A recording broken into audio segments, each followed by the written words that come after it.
Hey there, everybody. Amazing, happy Thursday.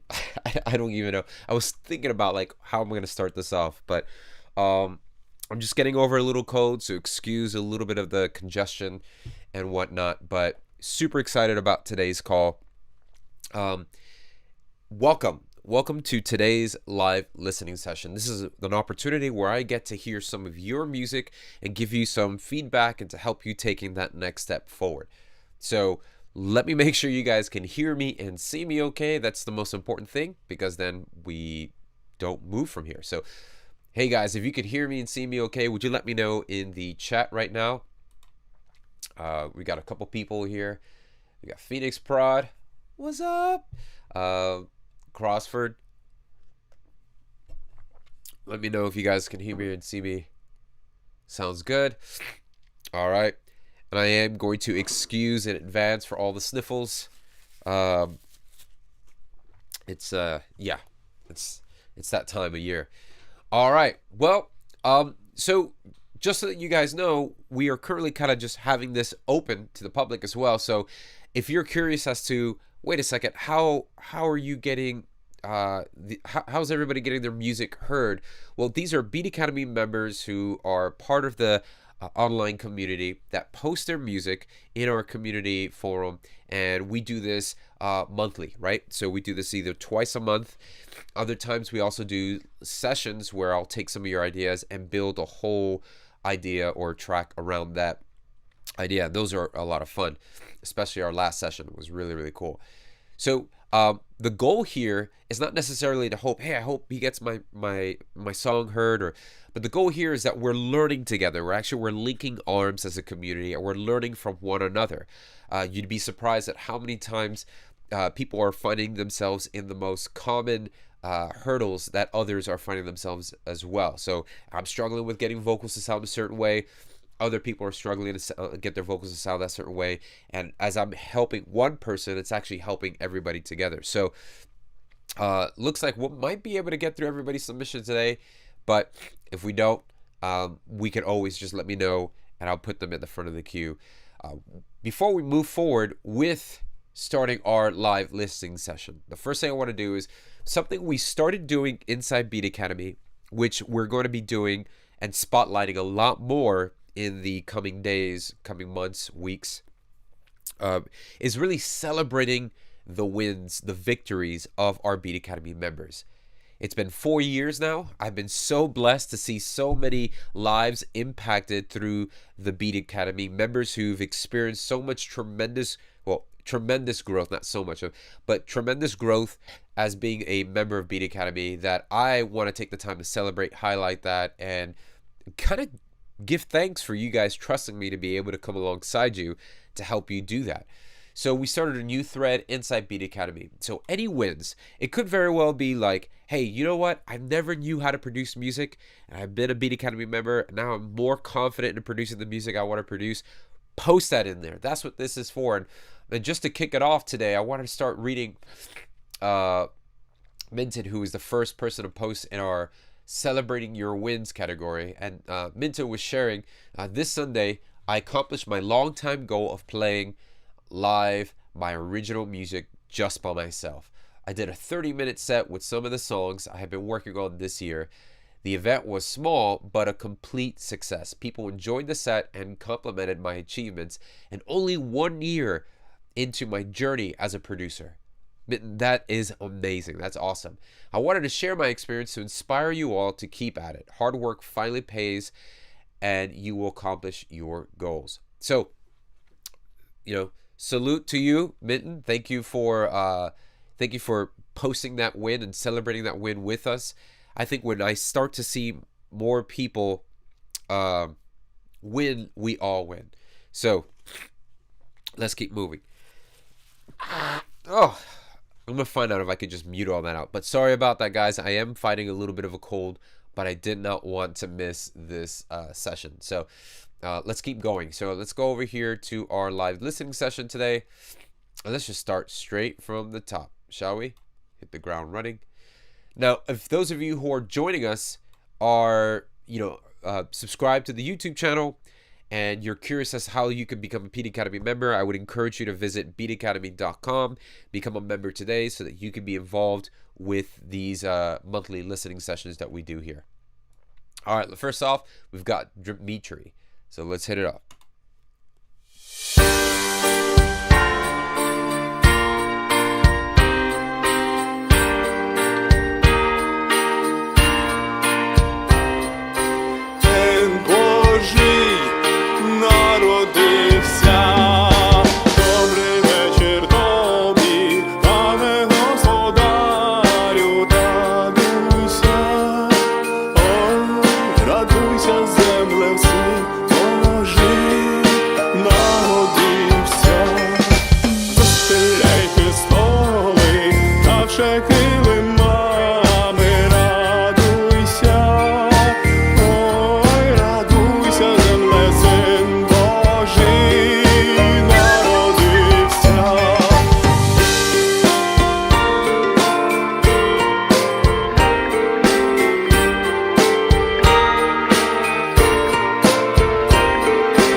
Hey, Dmitry, I want to stop there.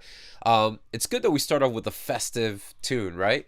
I'm not familiar with the traditional Christmas song that you're posting, I'm sure, so I'm not really focusing on the melody and the arrangement of the harmonic arrangement, but just a couple key things here that can help create depth. I think what we're lacking here is this depth.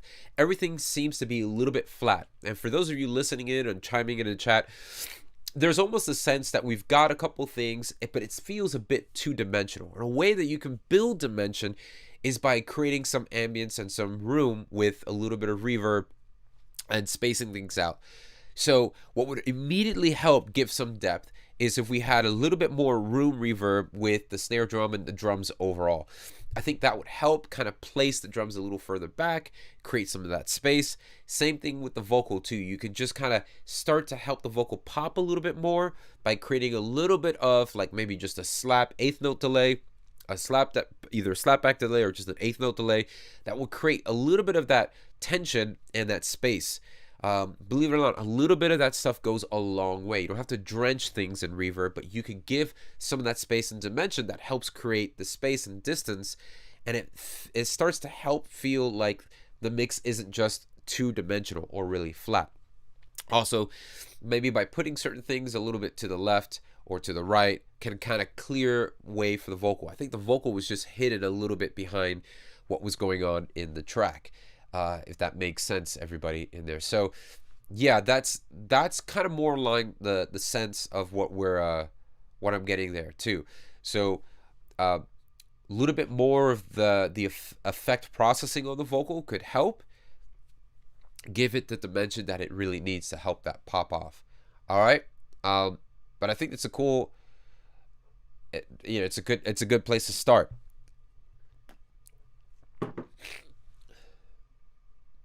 Yeah. All right, let's let me know in the chat if that makes sense to you guys, how adding a little bit of like for instance, if you listen to the snare drum, it's a bit dry. It sounds like there's reverb on the vocals, right? So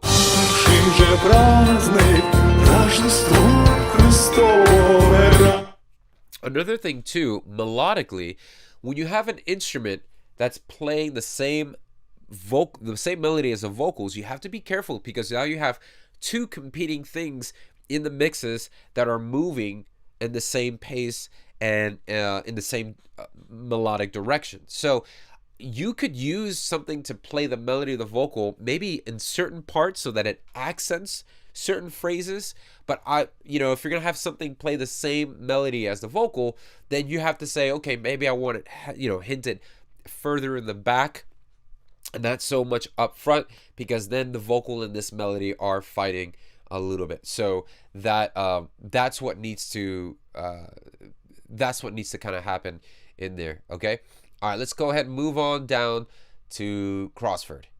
Let's check this out.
Crozford. Is Crozford here? I have to say, this is probably hands down your best work to date. And this is after taking the EDM course. Hands down, I think all around the most growth I've seen. I mean, leaps and bounds, night and day from what you this is probably some of the best stuff you've done. Now, okay, where we're at now. So what's going to be the next step here? I think, first let's start submitting some radio mixes, just for the purpose of that. You know, I was skipping around a couple times here because I'm like, okay, let me get to some of the meatier parts here of the arrangement and the song. So you could always do like a radio edit, radio mix, where you're just like, you know, maybe like 8 bars of that intro and then just come right in. Vocal works really cool. I love what's going on there with the vocals. I think what we also need to do is start adding a little bit more dynamic transitioning into the mix. So one specific area that I've just heard here that I'm going to highlight is this after the build up here.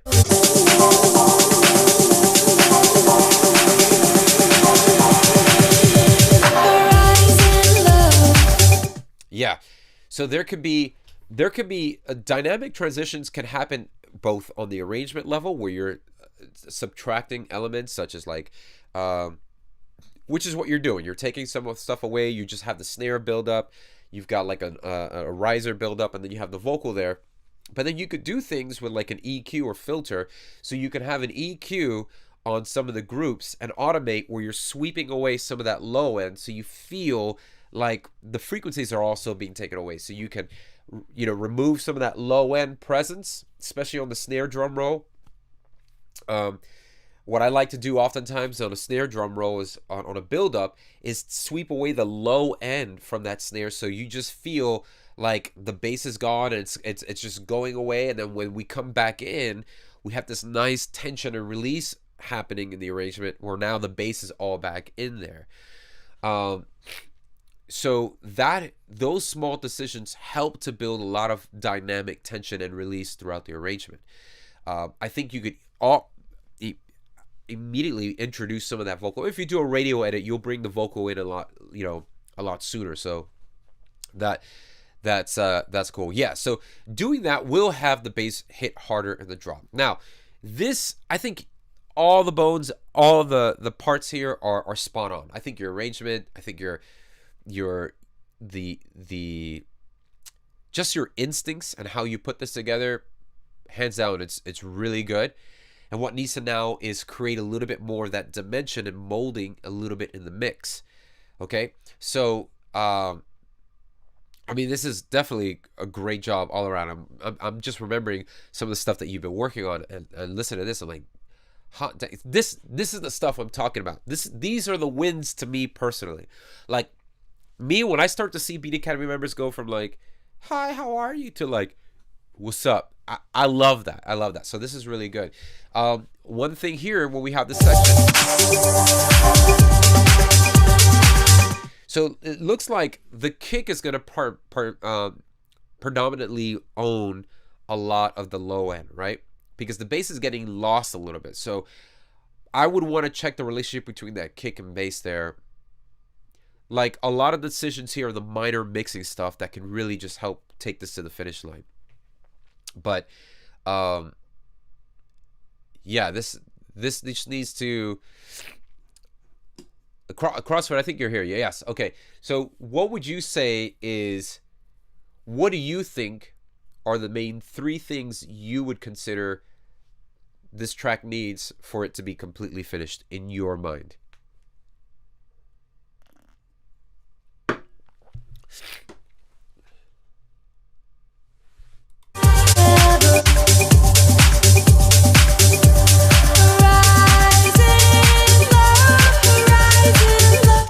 Vocal works great. I think it's really good, but yeah, just a couple little tweaks. Could even be like I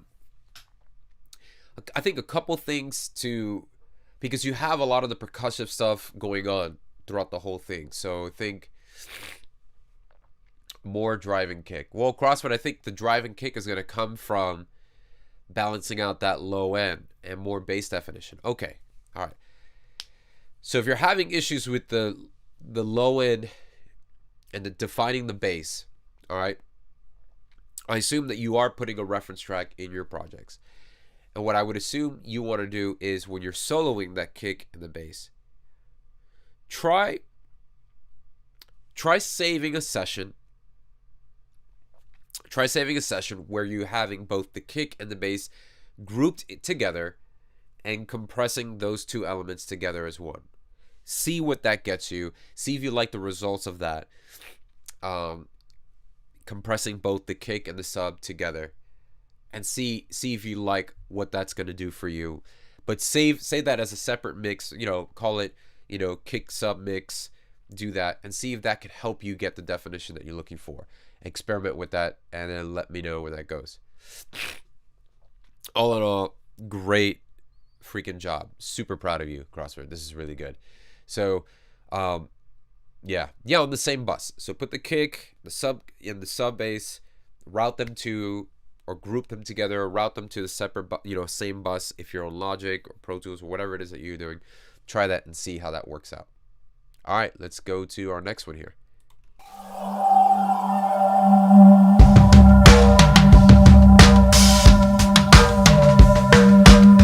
I feel your touch tonight. Your body's right up to me. This magic feels so right. Your power flows right through me. Hold back the daylight. I don't want this night to turn into tomorrow. There's something you should know. All right, real quick. I'm sure it's not me, but yeah, there's a lot of distortion. There's a lot of, so let's start here with the elements that we do have. It's cool that you're starting off with this cool little cool ambience. You got a cool vibe going on here, and I kind of like what you're trying to do with masking your vocal. This is probably your own, you know, that you're recording. It's really difficult at the very early stages when you're tracking or you're recording your own vocals on your own productions. I think 80% of the issue comes mentally rather than the technicality. So what I mean by that is, like, we tend to really start to hate on our own vocals way before we even sing anything. So yeah, and in that instance, what we do have to do is get out of that headspace of like, I don't really like my, so just, you know what's like, own it. Okay, what are the characteristics of my vocals that I can accentuate, and then what are some things that I really need to work on? All right, one of the things we got to start working on, focusing on here is the actual is timing, and it's, you know, staying on the phrasing of the actual beat that we have going on. I feel your touch tonight. Your body's right up to me.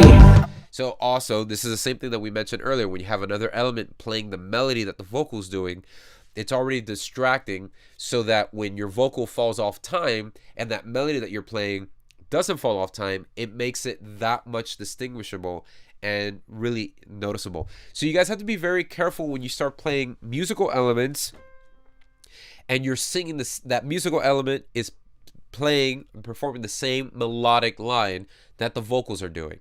So, you know, if I'm gonna do and I'm following, it's that I gotta be spot on with the instrument that's playing the melody, or else it's really noticeable.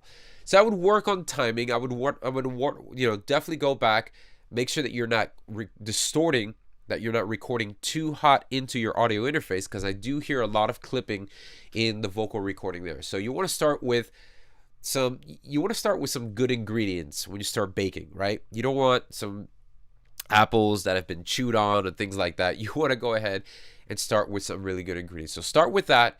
Those are some really important essentials, and then, you know, head back into submitting our next time around with that. But it's a good start. Let's head over here to CoolJ.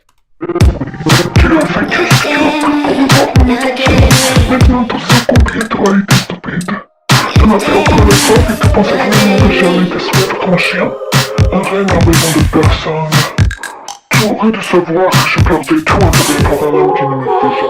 kissed her in the first place. Now you're low down trying to save face. In a good head and a tight waist, but you ain't there for no neck race. Fly all the way to California just to tell me how much I want you. But I'm done cleansing my aura, and you're dead weight, you're dead weight. You're dead with your head. You're dead with your head. You're dead with your head. Crushing so slowly, it's not gonna work. Don't wait for excuses, they dig in the dirt. I want to stop there because I got a lot of things in my head I don't want to leave out. The groove is really dope. Like, at first I was like, all right, cool, and it definitely took me back to my Janet Jackson, Janet Jackson days and things like that. I thought the groove, the drums was really, really cool. Here's something you really do need to be careful of. The widening and the delay that you have the drums through, the whole percussion and the grooves. You have to be very careful because when you start to widen up like the kick drums and things like that, it could get a little bit problematic or a little bit messy. So like going back to this groove over here.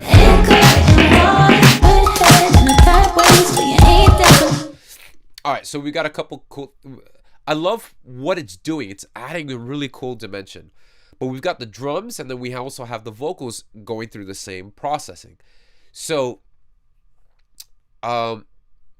here's what will have more depth, right? So let's try a version where there's a little less, or you can have some of that delay stuff. So normally what I do to kind of get this effect is I'll have the drums and then I have a really cool slapback delay on a return track, right?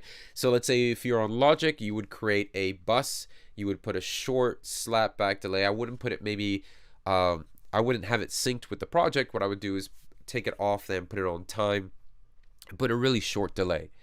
Then I would send some of my drums, the signal or my drum bus, over to that delay bus. You guys follow with me so far? Excuse me. And then what I'm doing is sending some of the drums to the delay.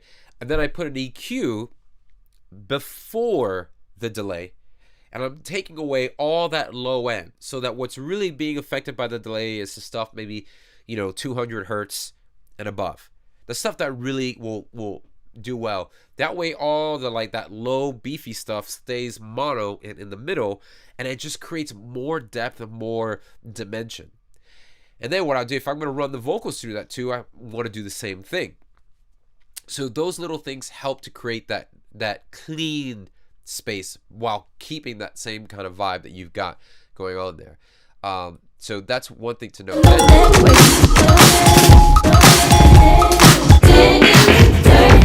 Then you start to implement something here around almost at the minute mark. Yeah, Crozford is asking, do you put that on the return track? Yes. So if you're on Ableton Live, you will create a send, and you have A, B, C, D. Let's say D would be the delay. That's where I'll put an EQ, sweep the low end, and then the delay right after that. In FL Studio and whatever your auxiliary return track is, I think that's where you would put it. So then now you have something happening here at the minute mark. I love it.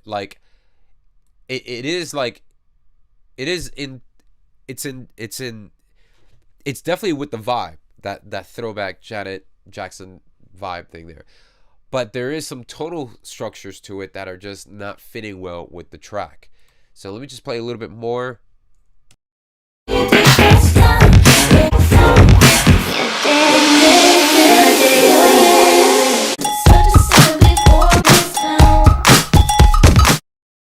Yeah, and so then the vocals are getting lost because everybody's being processed. It's almost like you put the delay on the master bus and everybody's just going through this.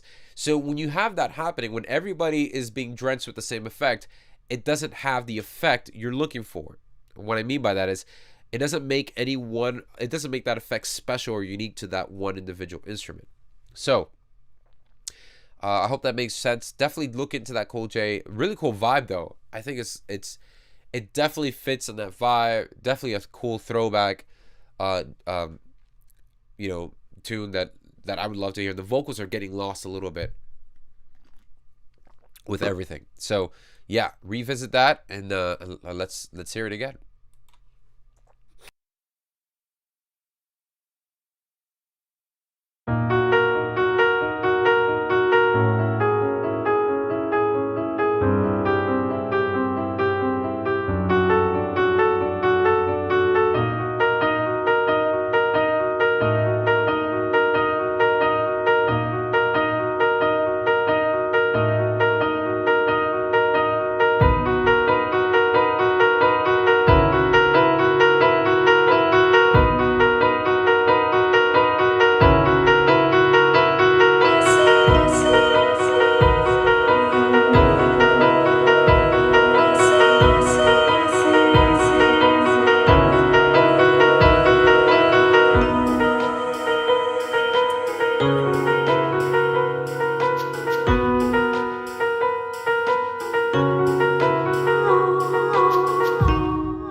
Let's not talk about it, your mind's made up.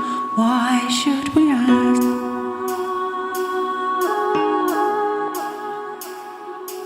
How can we love you when you're passing through? You carry an ocean, but home for you will never exist.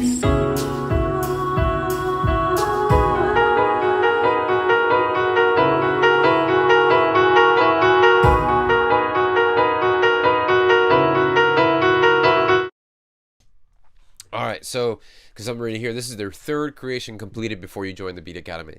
Well, I'm glad you're here, and hoping that we can help you, you know, move forward with that. So, first of all, there's some really good. I like to say this a lot, but there's some good bones here. There's some good ingredients to start with. Let's focus on this whole intro piece, right? Because it almost feels a bit detached in how we transition from. What we have in the beginning to the heart of what you're trying to achieve here with the vocals and the actual song. So what we want to take a step back is, okay, it seems like we had a couple cool ideas and then we're sprinkling some lyrics here and there. But what we need to do is, more specifically, have a whole, what's the journey that we're taking the listener on? So what I mean by that is, I think what could be really helpful for you, Eugen, is if you take an already finished arrangement of a song that you really like, that you're really vibing with, right? Place that inside your project, whichever DAW, whether it's GarageBand, Logic, Ableton, put that in there and just become a student of that song. So what I mean by that is, like, notice what's going on in their intro, how long, if they're doing, the thing is, technically, what you're doing is okay. There is no technical rule that you're breaking with songwriting arrangement. But what we want to do is have a cohesive journey that the listener will be like, oh, okay, I see where you're taking me, and things like that. That would make it more, just more of a pleasing journey for the listener. So when you put your song into that session, you're listening and you're noticing, okay, what's going on for the first 8 bars? And then you're going to stop that and you'll be like, okay, what do they add in the next 8 bars? Do they add anything? Do they transition? Do they go somewhere completely done? You know, in a whole other direction? What's going on here? You know, if you're trying to go in an avant-garde route where things are just switching all of a sudden, if there is organized chaos, so to speak, even with some organized chaos, there is some kind of rhythm and way to do it that doesn't come off unnuanced. So, what I think would be the strongest thing for you, Jen, is to start implementing a lot of the reference tracks into your projects and start using that as a blueprint, as a compass to help guide you, to make those decisions with your arrangement. I think once you have a good foundation of an arrangement, then what will really affect is like, okay, how can then the vocals become at the very forefront of what it is that I'm trying to say or do here, right? So Really cool stuff with the piano. But I think that would be a helpful tool. All right, for some of you who are just jumping on and you're normal visitors to this YouTube channel, thank you for visiting. What you're a part of right now is a live listening session that I normally do with my Beat Academy members. We do this monthly. And what I do is Beat Academy members are part of a community so that there's accountability. There's many opportunities to get not just your music heard, but placed on amazing sync opportunities, project opportunities, things like that. So if you're interested, then I would encourage you to visit beatacademy.com so that you can go ahead and become a part of this community. Take advantage of all the resources that we have available for you. There's courses. There's so many mentorship opportunities where I can come alongside and help you with your music. All right. Because I'm looking at the chat. So many people are asking, like, how do I do this? How do I submit my music? You got to be a Beat Academy member to do that. Visit the website. All right. Let's go over to Tony. Check out some of his stuff. What do we got?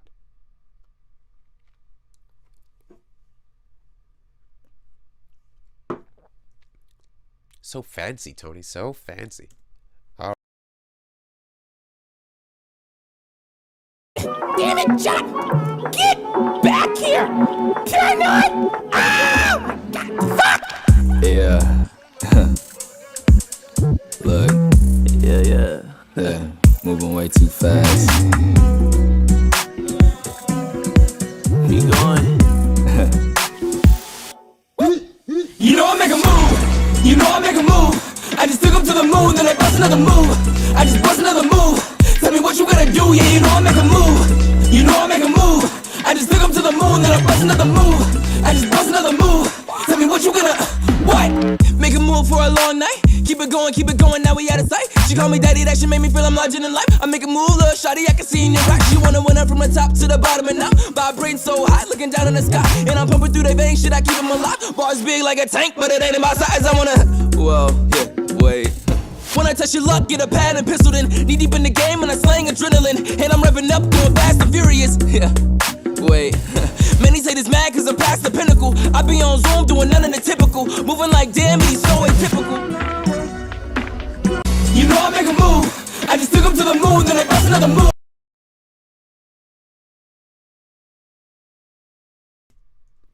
Man, you know what I could really appreciate, Tony, is just the wide spectrum. I was totally not expecting this at all from you, buddy. So really fresh. I mean, it's completely came out of left field. So this is something really new. Okay, so all right. You know, it's crazy because when you step into a genre that you're not like, that isn't your wheelhouse, or like when you start to work, you know, it's like, hey, I mostly work on, you know, singer, indie pop writer, you know, songwriter type stuff, and then I'm gonna go ahead and do like a trap record. It's there's so many small nuances that need to be considered and picked up when stepping into another genre, right? It's not just about like, hey, let me just download a couple splice loops, throw them together, and it should be fine. Even down to the sound choices and things like that. So I think all in all, the vibe is there. You know, the sonic fidelity is great. So that's not the issue. So I'm just trying to figure out like, yeah, like the authenticity of where you're going. Let me just highlight one section here. You know I make a move. You know I make a move. I just took him to the moon, then I bust another move. I just bust another move. Tell me what you gonna do, yeah, you know I make a move. You know I make a move. I just took him to the moon, then I bust another move. Yeah, so it's like, I mean, it's cool, it's unique. That's the thing. Like, what I like about that, what I like about stepping over those boundaries and working into the new genres is that you bring a lot of who you are into that. And you're not like, okay, yeah, that is how you make a trap beat, but I don't want it to be exactly like that. And that's how these genres get blurred. That's how all these new things happen. So I don't want you to mishear me. I don't want you guys to understand like, oh, so when you do a trap beat, you gotta sound exactly like. No, I mean, naturally, as you guys can hear, when you cross over those boundaries, you bring so much of who you are as an artist, and your influences, everything get poured into that. So then you create this new thing that's like really cool. So I think kudos, man. I think all around it's a really good vibe, really, really, really cool. Interesting little bass, the woo woo woo. So I think it was just maybe a little bit more distortion on that sub bass would have probably just made it just get a little bit more grittier. And maybe trying replacing the clap with a rim knock so that there's a lot more of that pop, as opposed to just like a big, you know, like just something that claps. So we switch that out and bring up the hi-hats a little bit. That would be it, really, from the first glance. All right, let's keep it moving, guys. Here we go.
This one's dope. This has got such a good vibe.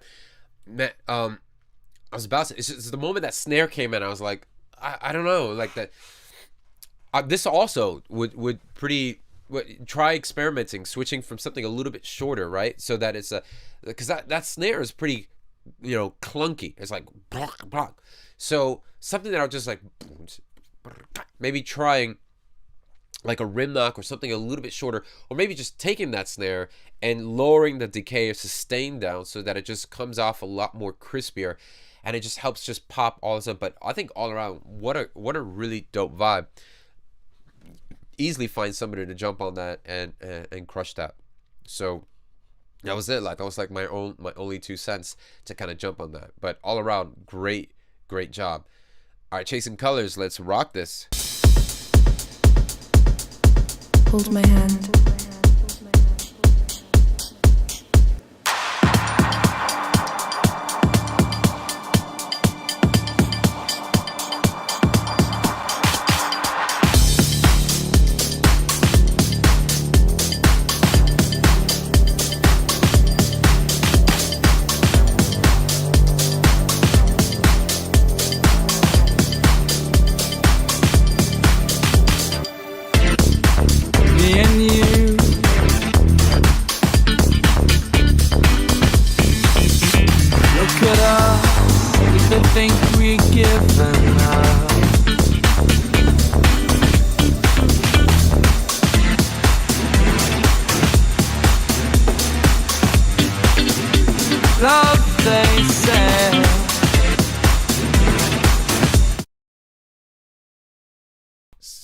Chasing Colors. So it's good, man. Like I'm starting to see a lot more of the production chops really kind of to sink in and understanding there. So now what this is coming off of, what this comes off as to me is that it feels like a really cool, excited jam session that you were having. You put this all together, you were just importing some of these elements. Now we have to control the overall balance of what we're hearing. So when you start including some of those like distorted organ stabs that are panned all the way to the right, just have to be careful, because then, you know, that comes in, and then you have a vocal. So the temptation is to always want to one up something. So you'll put the volume up on this one because this is getting drowned out, so I want to pump the volume up on this. And it's like, well, because this one's higher, when I put that new vocal in there, I now have to put that vocal higher. And so if I'm going to implement another element, Then I have to stack that one higher in volume. And as you can start seeing, this can get a little bit, it can just feel like a little bit of overload. So just create that balance, meaning that, you know, if you are introducing other things, you could drop some other things out, you know, create that kind of space. That would be more of a dynamic tension that you could build. I think it's a really cool groove. It's a good starting idea that you have.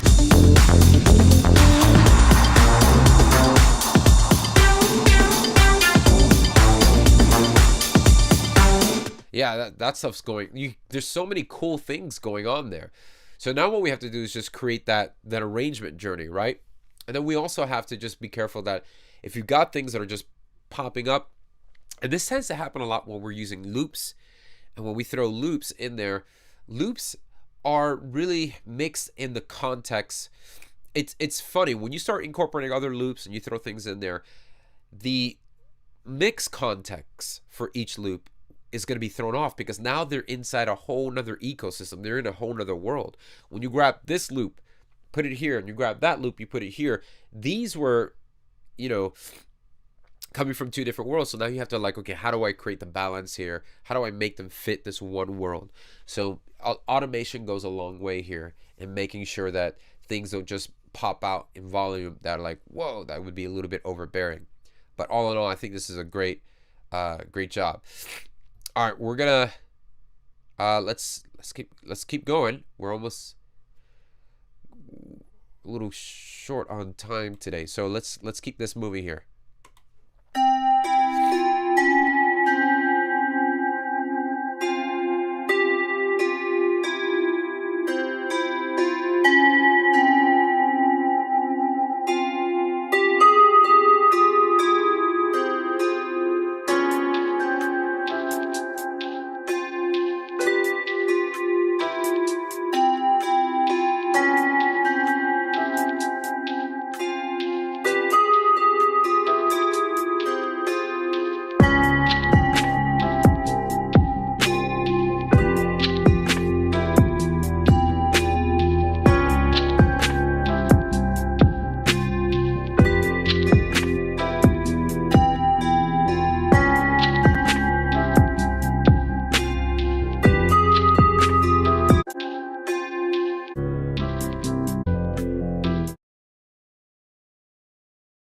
All right, Svara is man, you're getting in touch with the dark side. So yeah, it's good. You know what I am noticing though about the stuff, every time you submit something, like the productions are getting a lot cleaner, and each of the elements you're putting in your productions are becoming more detailed, and I'm hearing a lot more of the balance, and you're actually exercising a lot of that control. So it has been complete night and day from when you started first submitting your work, and we've been listening to it in these sessions.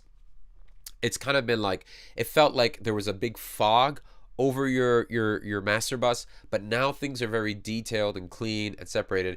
So it's just, you know, if this instrumental is, you know, if you're inspired and going this route, it works well, but things are becoming a lot more detailed, which is a great sign. So kudos, good job, man.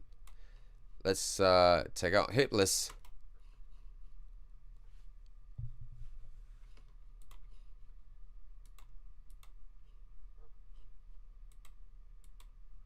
This is not working.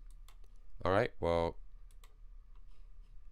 hold on. Let's see why this isn't playing. Oh, boo. Why isn't this playing? All right, let me go to another one. All right, could be that you erased the track. Not sure, Hipless. But we'll keep going here. We'll hit up Audiostation right now. All right, here we go.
What a dope vibe, Audiostation.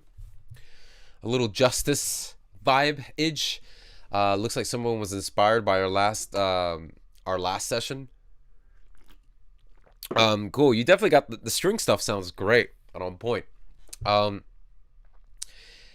So I think the drums could definitely. The drums is what really needs the love that when you hear a lot of the French discos, the Daft Punks, the Justice, the Mr. Oizo, when you hear a lot of that stuff, the greediness is that they're these old vintage drum machines sampled, and then they're used a lot of that digital redux stuff. So that's what drives me bananas about that stuff is that when you reference those things, you start to realize, goodness gracious, how much detail goes into all that, like the little cut edits. Audiostation, I don't know if you had a chance to look at our last call, our last live session, where I did actually something similar to this. There was a Justice inspired a sample somebody played, and yeah, so being able to capture a lot of, like, the snare needs to be a lot tighter and things like that. So also too, on a brief standpoint, not even on the production side, but guys, I do apologize for my sinus condition, but yeah, I mean, you could easily tell that it's almost like, yeah, it's Justice, but it's not. And so it's hard when you use something like Justice as a reference.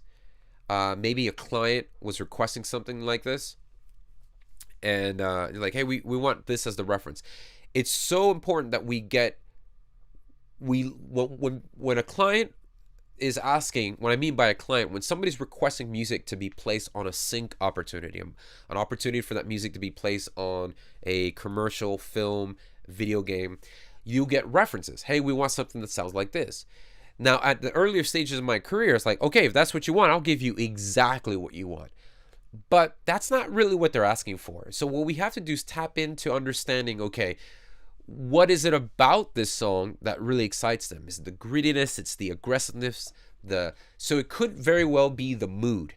So I usually would gravitate, like, I'm going to extract the mood of this track and create something in that lane.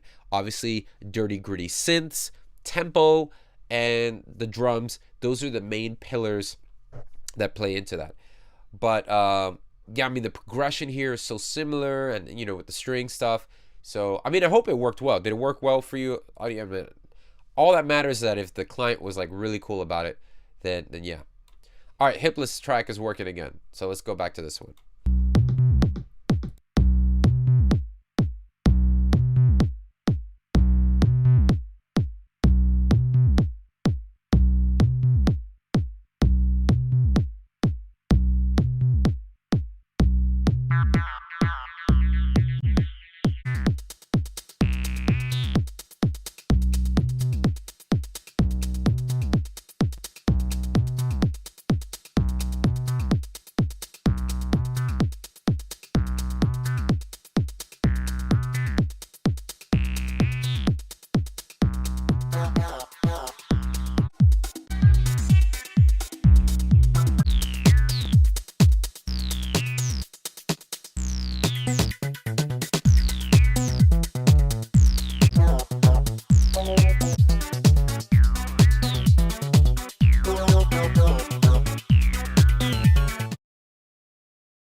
Now, Hipless, you had me at acid. I mean, I'm a huge 303 fan. I love acid bass, and so what needs to happen here is we have to. Well, first of all, let's work on an arrangement that can introduce.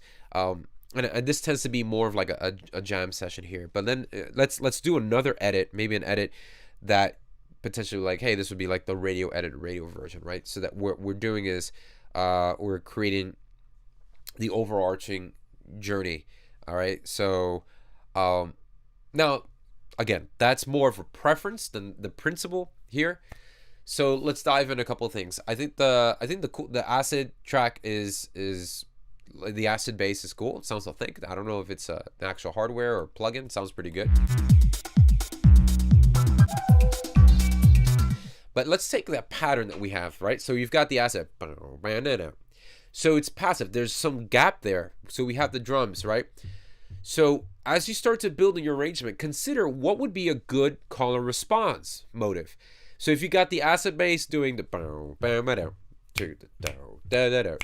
we have that gap that then later on in the arrangement you go do. And I know you incorporate that, but right, like I would like to see that come in a little sooner, and I think those call and responses are a little bit more sporadic.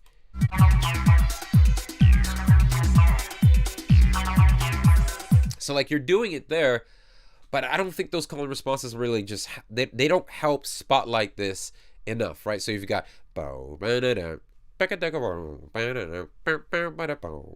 something that doesn't linger but just comes in and then goes out, that can give this space away. So yeah, I actually thought the little dry snare you had there was actually kind of cool. So again, this is more of like I mean, this felt like you just grabbed the 303 and just got lost for about 6.5 minutes, which is cool. But now take a step back and be like, okay, from this cool jam session, what's really the meat and potatoes here? What can I then take and then flush out to a smaller arrangement that will tell more of that kind of story kind of thing. So hope that makes sense. All right, let's keep going. I got time for about maybe 5 more. See, we can go ahead and jump onto this one.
Synthwave got me coughing up a lung over here.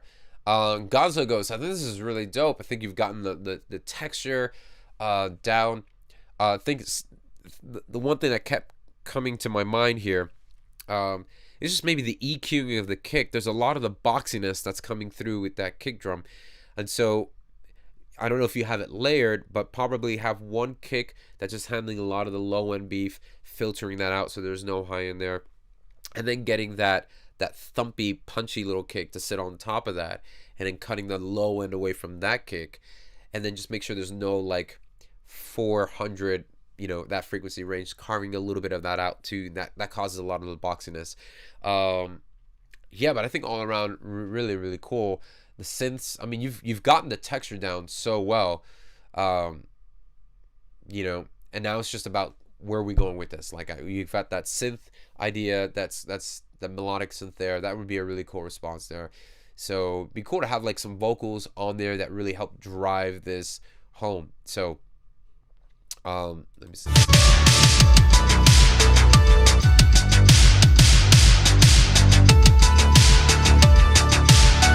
Yeah, so it's just a matter of like, not saying that it must have vocals, but vocals would definitely take this to another plane.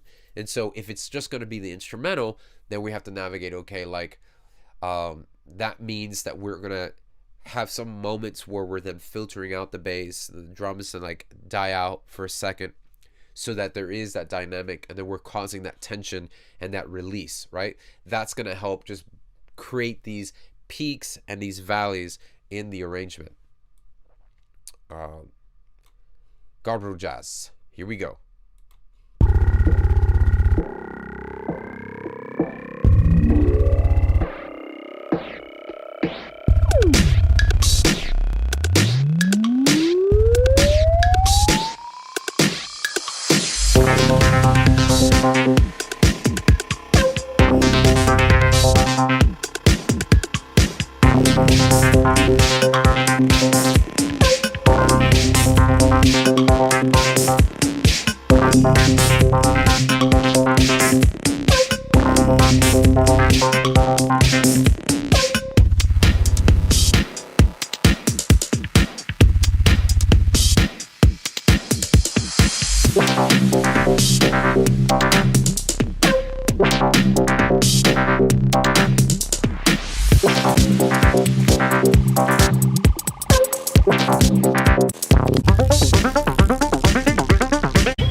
Yo, this is so dope. It's like Gabrojazz took a shot of some square pusher. I love the textures of everything going on there. It also reminds me of what's it, LCD sound system. Really, really, really dope stuff. Is it LCD sound system? Is it? Let me check real quick. But yeah, it's got such a good feel. And Gabra, I have to say, like, definitely stepping your LCD sound system. Yeah, LCD sound system. Okay. Definitely stepping up the game here. Okay, so the arpeggiator that you have at the main center here. Honestly, I would have one version where that's not at the forefront, because it's just like, I get it, but I don't know, it just doesn't cross. It doesn't really try to speak to me. Like, all the textures and everything going on in the back are more appealing. And now all my advice right now is falling on the side of preference, right? But I think what would be cool there is that you could even implement like some vocal samples that you could easily find or even dictate yourself. Like if you have a Mac, I'm pretty sure you can do this on a PC too, but you can go to like speech text, or you can go just type in text and have the computer just, if you go to like to the accessibility section in your Mac preferences, you can have it speak the text you're typing. I would put in some really cool words, sample that, and then like warp it so that it's in time, almost like that Kraftwerk kind of thing, like each neat sun sheet. Like I think something cool like that in place of that arpeggiator, or where the arpeggiator is and have the arpeggiator just tucked away in the back, I think would be really cool and impacting. Because yeah, like since the arpeggiator thing's going on, or the garbling that's happening he's at the forefront, like everything else in the background is so dope. So yeah, that's something to consider. Or yeah, vocoder. As Tony was saying, yeah, vocal, something there. We don't have to necessarily sing out something. It could just even be spoken word that's broken up. You know, put like a digital distortion on there. A lot of redux is being applied. So yeah, I think that's a really dope tune that you have going on. Really cool.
There's so many interesting melodic and harmonic movement going on in there.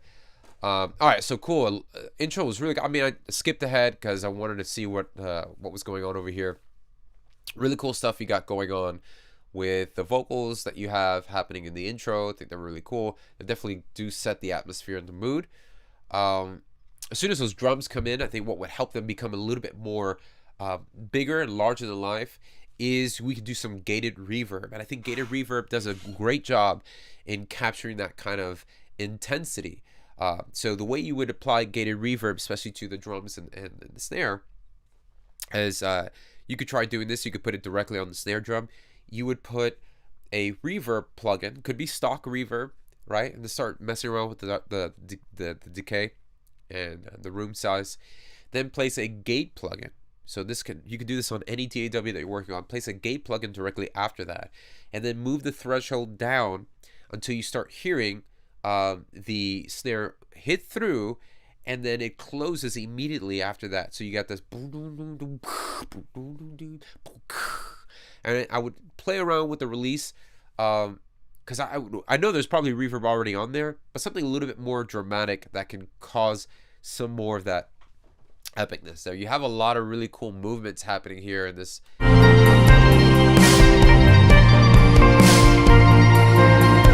It's a lot of cool stuff going on. So this is just more of like creating that space, and just so more of the mixing aspects where things aren't clashing with one another. So if you've got the bass and the drums, you want to make sure that you're clearing out so that the kick drum isn't fighting with your bass on this part here. Same thing with those melodies that you have, the synths and the lines that you're using. Be careful that those lines aren't conflicting with some of the other pads and things that are like that you have going on. Great job though. I think this is a really, really cool vibe. I'd love to hear that one again with it all, just like, with some of those tweaks. All right, let's check out Gloom.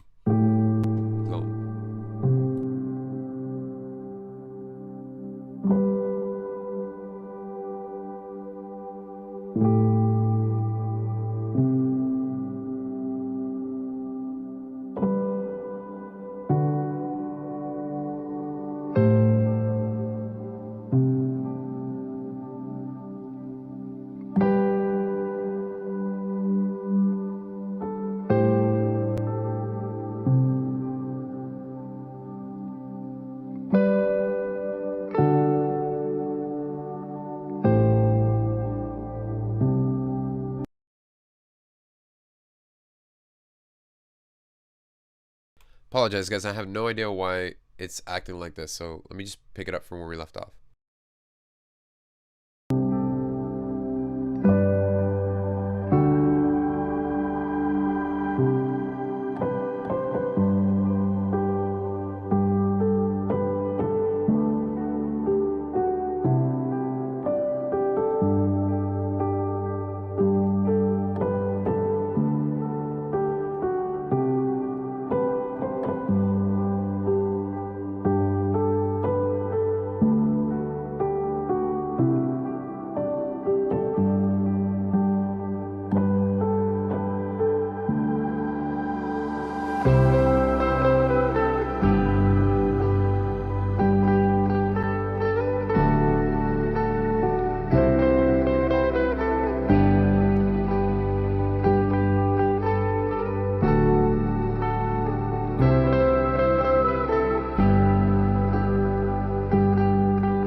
This is freaking amazing.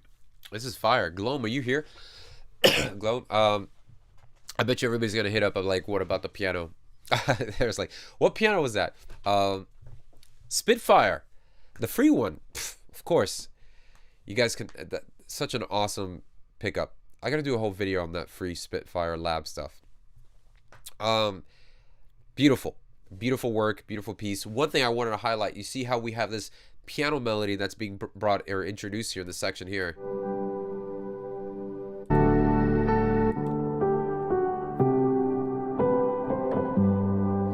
So even in these instrumentals, when you have these slow pieces like this, there is this central theme. There's a thematic aspect to these melodies, and so that's important. And so I'm referencing to the track that I listened to earlier in this call, where somebody was like, okay, I'm going different places, and that's fine, but you have a theme. There's an overarching theme to it, is what it is that you're writing. So what I like about Gloam is we have that theme that's being presented here with the piano, and then it's being washed out by the guitar coming in the next section. So great job all around. I think it's remarkable. I mean, I love jamming stuff like this all the time. I listen to Hammock and things like that. So let's jump into our next. I think I have time to like squeeze in 2 more, guys. Then I have to get ready for a session.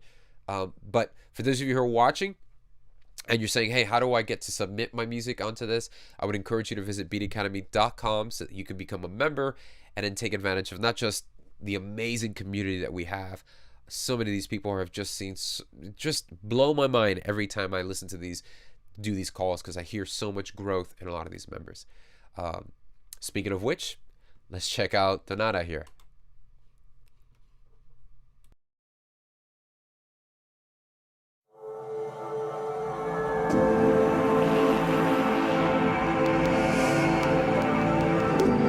After the fall, we picked ourselves up. Picked path through desert plains where still giants once stood. Swam through silent waters, their moonstruck swell lost. Until we saw more clearly. Again felt the air rush within. Saw the earth cut clean anew against the sky. We came so far. Sometimes you don't know what you're looking for until you find it.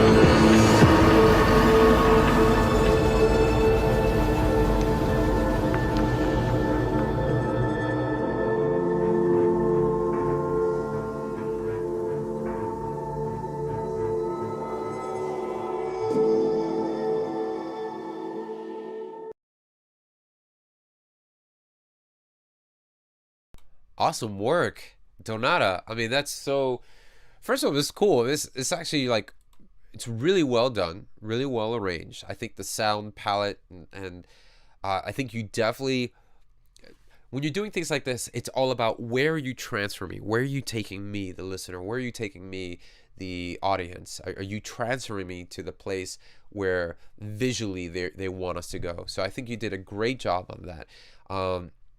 You know, cleaning up the mix and things like that, those things can be done. Remember, a little bit goes a long way. It's so tempting when you have limited elements, you know, for things like this, where you have a drone, a pad, or something, and a vocal, and it's like, okay, I got to put something more. No, it's so tempting to want to overdo it and put more things on top of that. So it's all about what space are we creating. The most important thing in this would be the vocal. So okay, what can I do to make sure that the vocal is not being hindered or taken away? I think you really did capture a great balance. I think like texture-wise, you did a great job. Where still giants once stood.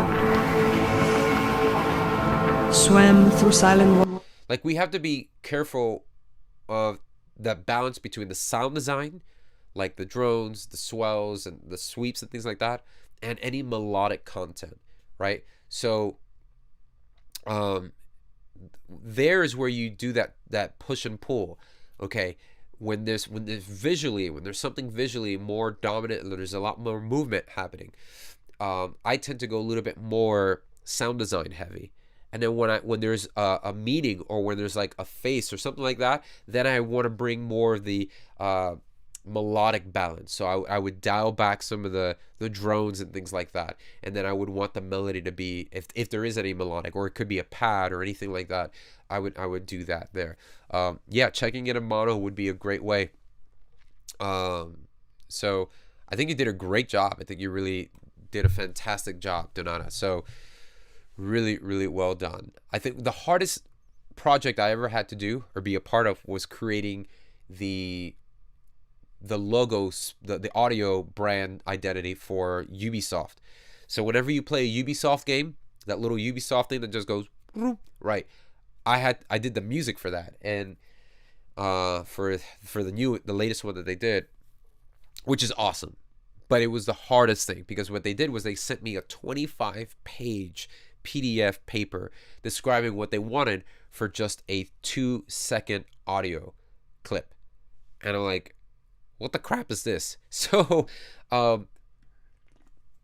it can be hard to capture the audio identity with that. But then, just go with your first gut instincts. And usually the first gut instincts are what what really does well. All right, we're gonna wrap up today's call with Louis Galvis. This was such an awesome call, guys. I mean, I'm seeing so much growth in so many of you, the members who're submitting. And again, if you're watching this, I would encourage you to visit beatacademy.com so you guys can take advantage of all these resources as well. If I didn't get a chance to get to your submission today, then definitely queue it up. Let me know, tag me on the next one so that we can put it at the front of the queue and check it out in our next session. So check your inbox for the information on our next live listening session. All right, here we go.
This is a great job, Louis. I mean, again, like you guys' stuff is just sounding so good.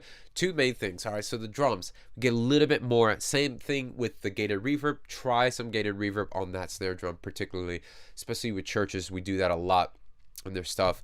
Give some more saturation to the drums. Let them get a little bit more beef so that they punch through a little bit. Saturation will go a long way. Also, that little boom, boom, doo, doo, doo, doo, you have to be careful of that because when it's distorted, when you're distorting that, certain parts can resonate and those resonance can peak right through. They can really cut straight through in the mix. So you just be careful there. So use an EQ, find out when it resonates the most, and then maybe just back down from that resonant frequency a bit. But I think all around, you're just so close. You're right there. You're at the precipice. You're doing really good with all this. Yeah, it's just balancing out. So when that new synth comes in, you don't want it to overbear. You want it to complement. So when we're introducing new layers of sounds, you don't want it to just... The concept is, let this new layer be louder than the other one. No, introduce it so it complements the last layer behind it, right? So it feels more fuller and it's bigger. Not so that it just, hey, here's a new layer, it's a lot louder in volume. It just fills up space, right? That also brings you to the understanding of like, why am I creating this layer? Am I creating a layer for the sake of just, well, I wanted to sound bigger. I'm going to stack layers and layers and layers of synths. Well, that usually shouldn't be the reason why you're creating a layer of something, right? There should be a purpose behind it. So if you wanted to full up arrangement wise, then I think that's the approach, as opposed to like, here's this new thing, I'm going to go ahead and make it a lot louder than the last element that was in the mix. All in all, great job. Well, guys, thank you so much for your time. I know this was a quick one today. I got to jump off, try to get some a little bit of rest before I start my next session. But guys, this was so awesome. There was such a lot of great things that I heard here today. So what I would like to do is, like I said, if you didn't get to your track, please tag me. So on our next listening session, I'll queue that one up and we'll get to that one as well. And also for those of you who are watching the replay or maybe watching this on the YouTube channel, definitely visit beatacademy.com. That's how you are able to submit your work and not only just give feedback to it, but all the resources that we have available. There's exclusive breakdowns, there's monthly challenges, plus the community is freaking awesome, and there's some great opportunities for you to win as well. So guys, thank you for being awesome. I will see you on our next